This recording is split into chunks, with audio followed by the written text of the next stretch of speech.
আসসালামু আলাইকুম এভরিওয়ান, স্বর্ণাজ কিচেনে আপনাদের স্বাগতম। আজকে আমি আপনাদের সাথে শেয়ার করব মুরগির মাংস এবং আলু দিয়ে ভীষণ মজাদার একটা নাস্তার রেসিপি। আশা করি আপনাদের কাছে খুবই ভালো লাগবে। চলুন তাহলে কথা না বাড়িয়ে চলে যাই রেসিপিতে। এখানে আমি মুরগির বুকের মাংসটা সেদ্ধ করে কাঁটা চামচ দিয়ে একটু ছাড়িয়ে নিয়েছি। আর 3টা আলু আমি আগে থেকে একটু সেদ্ধ করে রেখেছি। এখন এখানে আমি একটা বাটি নিয়ে নিয়েছি। এর মাঝে আমি সেদ্ধ করা মুরগির মাংসগুলোকে নিয়ে নেব। আর আলুগুলোকে আমি একটু ম্যাশ করে নিয়েছি, সেটা দিয়ে দিলাম। এখন দিয়ে দেব হাফ টেবিল চামচ রসুন বাটা, দিয়ে দেব হাফ টেবিল চামচ আদা বাটা, দিয়ে দেব স্বাদ মতো লবণ। লবণের পরিমাণটা একটু বুঝে শুনে দিতে হবে, কারণ এখানে আমি দিয়ে দেব 1 টেবিল চামচ সয়া সস, আর দিয়ে দেব 1 টেবিল চামচ উঁচু উঁচু করে টমেটো সস। টমেটো সস বেশি দিলে এটা খেতে ভালো লাগে না। দিয়ে দেব হাফ টেবিল চামচ মরিচ গুঁড়ো, হাফ টেবিল চামচ ধনিয়া গুঁড়ো, হাফ টেবিল চামচ জিরে গুঁড়ো, হাফ টেবিল চামচ গরম মশলা গুঁড়ো। এখন এই সব উপকরণগুলোকে আমি হাত দিয়ে খুব ভালোভাবে মেখে নেব। এখানে আমি সব কিছু হাফ টেবিল চামচ ব্যবহার করেছি। আপনারা পরিমাণে বেশি নিলে একটু বাড়িয়ে দিবেন, তাতে স্বাদটা ভালো হবে এবং সব কিছু ব্যালেন্স ঠিক থাকবে। এখন আমি হাতটা ধুয়ে ভালোভাবে হাতে একটু তেল মেখে নিয়েছি।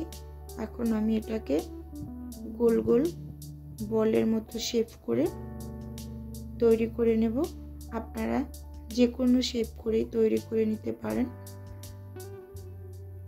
আমি একটা করে দেখিয়ে দিচ্ছি, এখন আরও একটা করে দেখিয়ে দিই। এভাবে গোল গোল করে নিয়েছি, আপনারা যে কোনো শেপে তৈরি করে নিতে পারেন। এক এক করে আমি সবগুলো তৈরি করে নিয়েছি। এখন এগুলোকে আমি একটু সাইডে রেখে দেব। রেখে এখানে আমি একটা বাটি নিয়ে নিয়েছি। একটা নিয়ে নেব ডিম। ডিমটা ভেঙে এর মাঝে আমি দিয়ে দেব সামান্য একটু লবণ, আর দিয়ে দেব 1 টেবিল চামচ কর্নফ্লাওয়ার। দিয়ে ডিমটাকে আমি ভালোভাবে ফেটিয়ে নেব। ডিমটা যদি ফ্রিজের হয় তাহলে অবশ্যই 15 বা 20 মিনিট আগে এটাকে বের করে নরমাল করে নেবেন।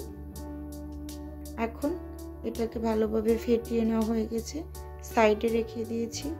আমি একটা প্লেটে ব্রেড ক্রাম্ব নিয়েছি। আমি আগে একটা রেসিপি দিয়েছিলাম ব্রেড ক্রাম্বের, এটা আমার হাতে তৈরি করা, নিয়েছি। এখন এই ডিমের মিশ্রণে আমি চুবিয়ে ব্রেড ক্রাম্বের ভিতরে কোট করে নেব ভালোভাবে। এই কাজটা একটু সময় নিয়ে করতে হবে। আর যারা সংরক্ষণ করতে চান এরকম স্ন্যাক্স রেসিপি, তারা ডাবল কোট করার ট্রাই করবেন। একবার কোট করে আবার ডিমের মিশ্রণে চুবিয়ে আবার আরেকবার কোট করে নেবেন, তাহলে দীর্ঘদিন সংরক্ষণ করলে খুবই ভালো থাকে জিনিসটা।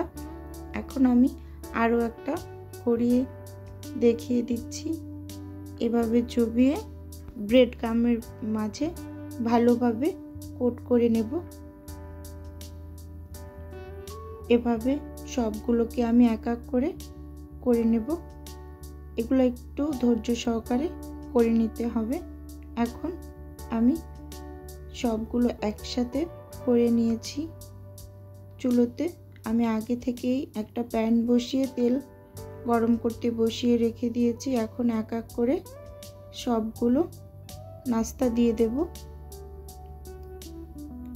নাস্তার রেসিপি যারা পছন্দ করেন তারা এভাবে বাসায় তৈরি করে দেখতে পারেন।